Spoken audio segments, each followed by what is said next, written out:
अब्दुल्ला आजम भाई से मेरे जो रिश्ते हैं वो सियासी नहीं। जब भी मैं किसी तकलीफ में रहा, आजम भाई का और इस पूरे परिवार का सहयोग मुझे हमेशा मिला और आज मैं उसी रिश्ते को और मजबूत करने और अपने छोटे भाई से मिलने यहाँ आया था, जानने की उनकी क्या हाल है। मुझे बहुत खुशी हुई। मैं सोचता था कि जेल में है तो परेशान होंगे, लेकिन जिस ताजगी के साथ मुलाकात हुई इससे ये पता लगता है कि वो बहादुर आदमी अपनी लड़ाई को लड़ रहे हैं और जो हालात हैं वो उससे वो किसी छिपे हुए नहीं। मैंने उनके मुकदमे को भी पढ़ा है, ऑर्डर भी पढ़े हैं, किस तरह की चीजों में उनके सजा हुई भी पढ़ी है। मैं बस ये कहना चाहता हूँ मीडिया को के माध्यम से, जिनको कहना चाहता हूँ उनको चला जाएगा।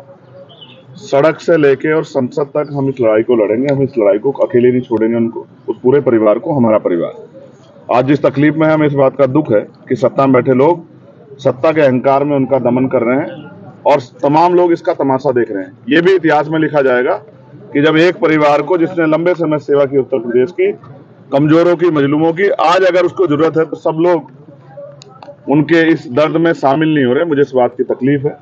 और जिस तरह के फर्जी मुकदमे लगा के और तमाम चीज, जब वादी कह रहा है कि मेरा कोई नुकसान नहीं हुआ है, सरकार कह रही है कि हमने कुछ खरीदा नहीं है, लेकिन फिर भी सजा सजा सजा, रोज नए मुकदमे, ये सब ये साबित करती हैं कि ये सरकार की देखरेख में हो रहा है। जब मौका मिलेगा, आगे ताकत बढ़ेगी, इन सारे फर्जी मुकदमों की जांच कराई जाएगी और फर्जी मुकदमे करने वाले उन अधिकारी कर्मचारियों का विशेष ख्याल रखा जाएगा जिन्होंने ये सब चीजें, इस अपराध को, ये गैर कानूनी है तो इलीगल है तो ये अपराध है, इस अपराध को खारिज करने में सरकार की मदद की। संयोग है कि आज आपकी अब्दुल्ला से मुलाकात हुई और आज अखिलेश यादव भी रामपुर में जो है इनके परिवार से मिल रहे हैं। क्या ये इसका क्या मतलब समझे?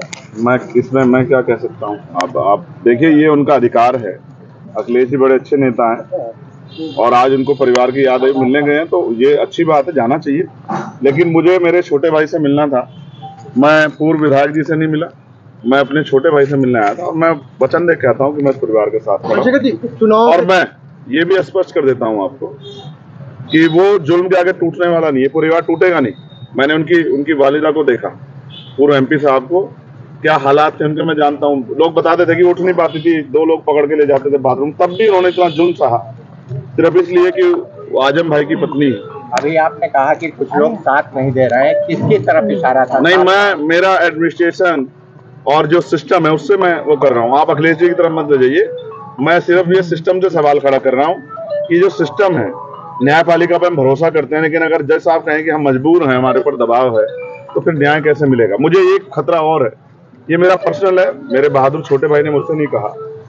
जिस तरह से पिछली कई घटनाएं हुई है, मैं उनकी जान की सलामती की प्रार्थना करता हूँ और मैं सरकार से कहता हूँ कि ठीक है, आपके विरोध, अंतर विरोध हो सकते हैं, वैचारिक विरोध हो सकते हैं, राजनीतिक विरोध हो सकते हैं, लेकिन मैं चेतावनी के तौर पर कहना चाहता हूँ कि अगर कोई इस तरह का षड्यंत्र या साजिश करने की कोशिश की गई तो हम और हमारी पार्टी के लोग बिल्कुल चुप नहीं रहेंगे, ईंट से ईंट सरकार की बजा देंगे। ये चेतावनी में सरकार को देना चाहता हूँ। अब्दुल्ला से आज आपकी मुलाकात हुई। पहले भी कई जगह पे ऐसा देखने को मिला, हमीरपुर और तमाम जगहों से खबरें आई, समाजवादी पार्टी से लोग टूटकर आपकी पार्टी में आए हैं, तो कहीं ना कहीं ये भी कहा जा रहा है कि तोड़ने का काम कर आप इसे राजनीतिक मुलाकात बनाना चाहते हैं, जबकि मैं फिर आपसे समझना चाहते हैं, सिर्फ समझना। मैंने समझाया आपको कि आज वो बुरे दौर में, तकलीफ में, आज एक भाई होने के नाते, मेरे बड़ा भाई होने के नाते मेरी जिम्मेदारी बनती है कि मैं अपने छोटे भाई के साथ खड़ा हूं। और वो मेरे बड़े भाई, उनके जो वालिद साहब आजम साहब, वो मेरे बड़े भाई।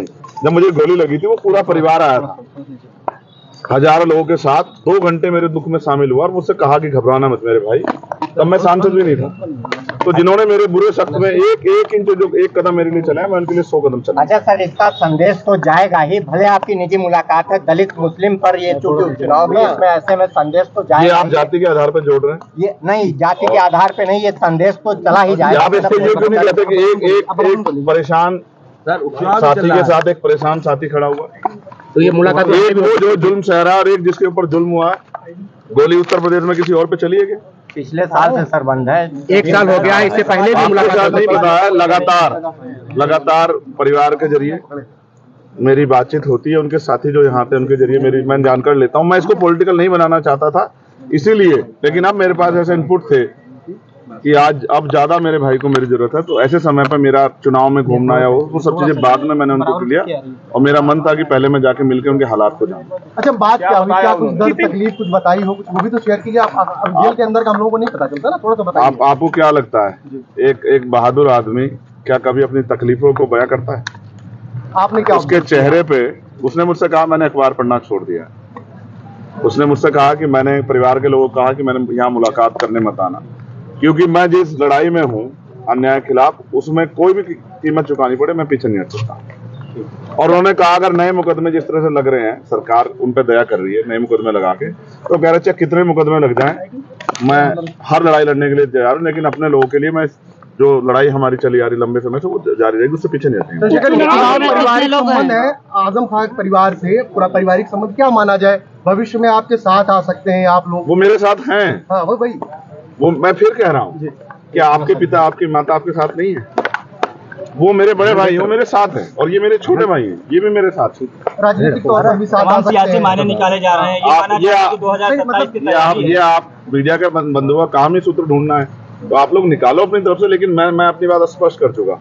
और राजनीतिक लाभ की वो होती, या तो फिर मैं सीधे आजम भाई से मिलने जाता, लेकिन जहां जरूरत थी वहां गया। और बहुत जल्द जो है, मैं आपको फिर कहता हूं कि ये बादल भी जो हैं, काले बादल भी हटेंगे, ये जो घनघोर बादल मुसीबत होगी ये भी हटेंगे, और एक दिन सवेरा भी आएगा, और फिर से उतनी ताकत मिलेगी जिस ताकत के लिए हम लोग प्रयास कर रहे हैं।